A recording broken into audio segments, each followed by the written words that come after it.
बिहार के रोहतास जिले के तिलौथू प्रखंड के पतलूका ग्राम मध्य विद्यालय की यह छात्रा, जिनका नाम सलोनी है, इनके माता पिता खेतों में मजदूरी करते हैं।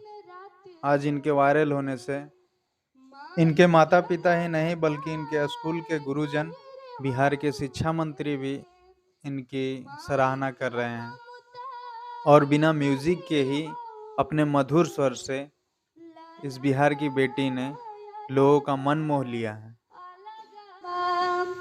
केहू बाबू माई के चरनिया के धोए, केहू के माई बाबू दिन रात रोवे।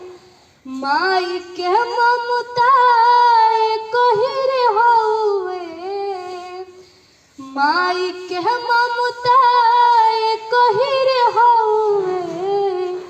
लाला नवाया लगा अलगा बा, लाला नवाया लगा अलगा बा।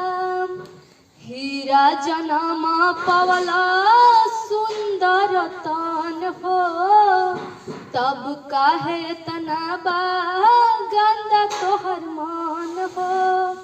हीरा जनम पवला सुंदर तन हो, तब काहे तना बा गंदा तोहर मन हो।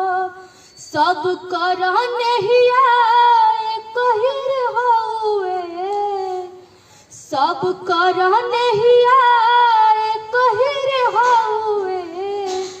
बिचारा अलगा अलगा बा, बिचारा अलगा अलगा बा। सब कर खुनवा